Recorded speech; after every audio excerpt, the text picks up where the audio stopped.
Hello, my name is M. Strain Jr., and welcome to W.A.Y.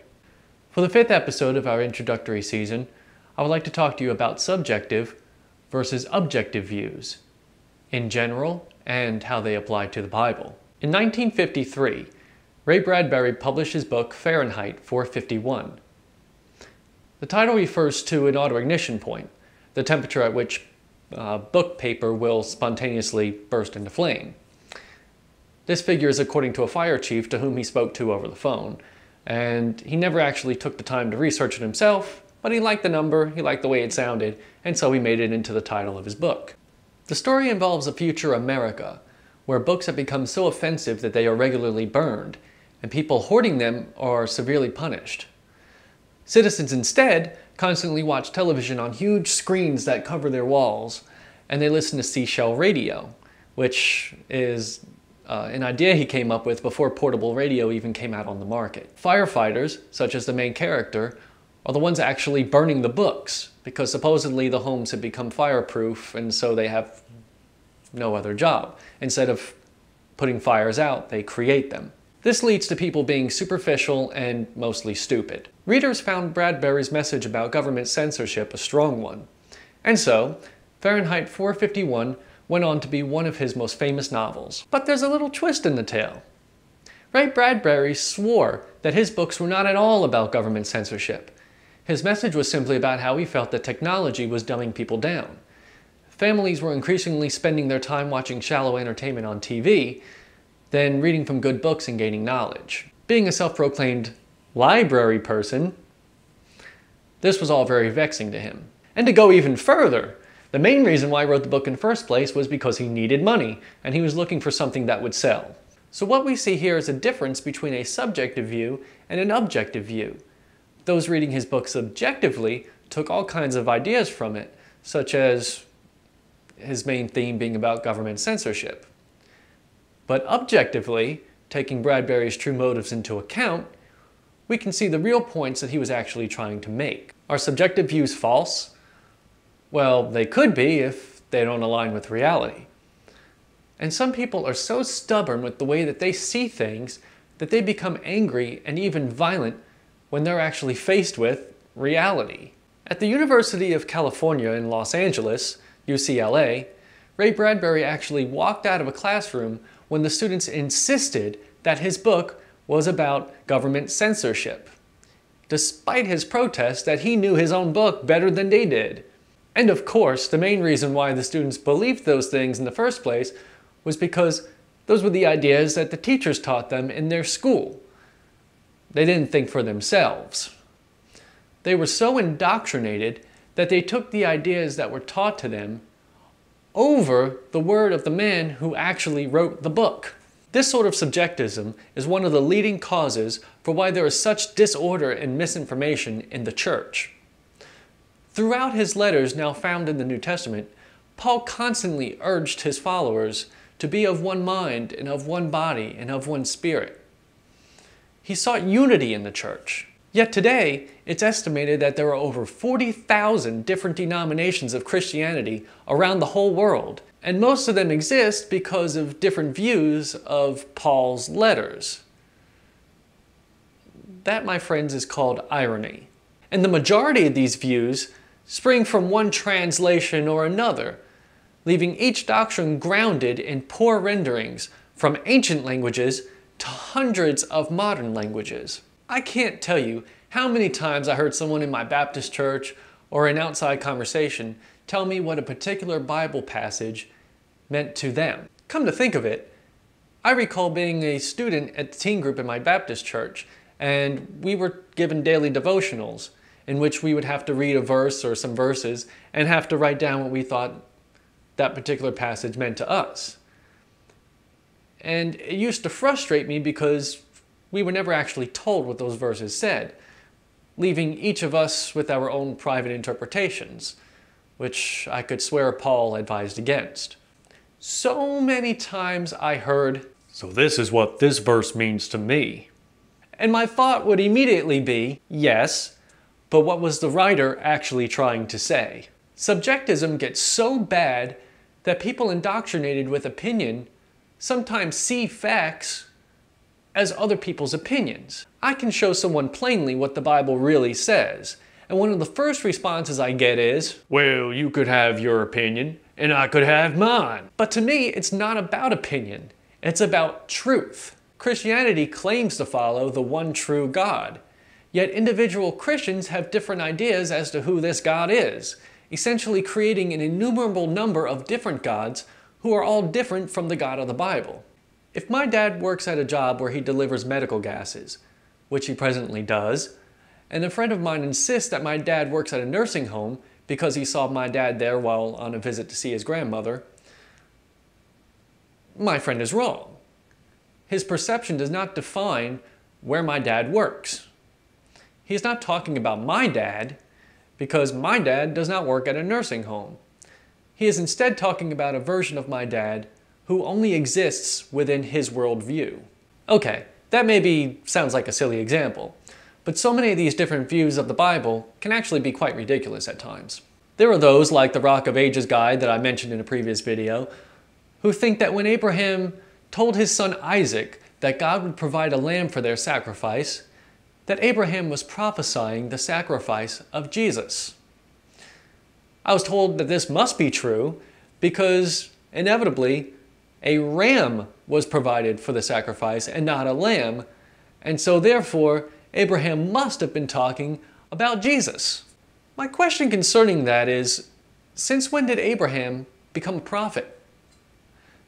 When did God ever tell him anything beyond how his descendants will become a great nation, as populous as the number of stars in the sky? And in fact, I question the whole idea of God telling Abraham this in the first place, since Genesis was written long after the so-called prophecy came to be. There is no indication that Abraham was aware of anything having to do with any Messiah, or even the creation of the laws of Moses. So why would he be aware of the sacrifice of some man living 2,000 years after him? There is nothing to back up the concept of Abraham prophesying about Jesus. So to read anything more into the passage would be to create a false idea merely to support doctrine. This is what's known as extrapolation, drawing conclusions that are based upon more than the information given. And what's worse is that these theologians then try to use this extrapolated information to trick you into thinking that they're smarter than you, and so therefore you should trust them. It's subjective, and therefore imaginary, and so then not true, and at worst, it is deceptive and at enmity with the God of the Bible. When Paul, or any of the other writers of the New Testament, penned their words, or had someone else pen their words for them, they had specific things that they were trying to say. Only an objective look at the Bible can get you close to their meaning. To be objective, you cannot look at the Bible with bias, seeing everything through your personal set of beliefs. Stop trying to prove that what you believe is true. Instead, see the words of the Bible for what they actually say. Subjectism leads to closed-mindedness and falsehood. Objectism leads to greater knowledge of the truth. There are a lot of closed-minded people in the church. They choose to insist that they're right, and it oftentimes makes them look foolish. Some even welcome the ridicule that they get, because then they twist it to mean that the world is hating them for believing what they perceive is the right thing, which makes them even more comfortable in their false ideas. It's this idea that Jesus said that the world would hate you for following him. So if people hate you, well then you must be doing the right thing. But the world doesn't hate you so much because you follow Christ. It hates you because you're blatantly stupid and you're trying to force the rest of us to be like you. Facts are facts. They represent reality, and so they represent the truth. Since this show is all about finding the truth about the Bible, we can then reasonably assume that we will also be searching for facts. With that being the case, make sure you study well before posting a hateful comment in the comment section below telling me how wrong I am. As I said in my last video, I welcome corrections if I'm wrong. This is the disagreement hierarchy created by Paul Graham back in 2008. Look him up, he seems like a really smart guy. The weakest disagreements to an argument are on the bottom of the chart, and the strongest are up on top. I have found in my debates with others about the Bible that while I can at the very least get to the counter-argument and refutation stages, the other person just can't get past the contradiction stage. And sometimes they degrade as far down as the bottom level. Why is this?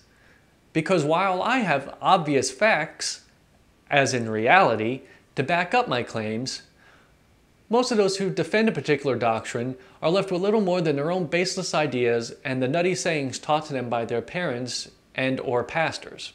It took just one drop of blood from the spotless lamb to save me, and once you're saved, you're always saved. Okay. Except Jesus didn't get his finger pricked for some diabetes test. He was beaten, he was whipped, he had nails driven through his wrists, and he was stuck to a cross. It wasn't just one little drop of blood. And what makes you saved? Because you prayed some magic prayer back when you were 9 years old? Where in the Bible does it say that? Where does Jesus say, you can live any way you want to, but as long as you pray this prayer, you're going to heaven?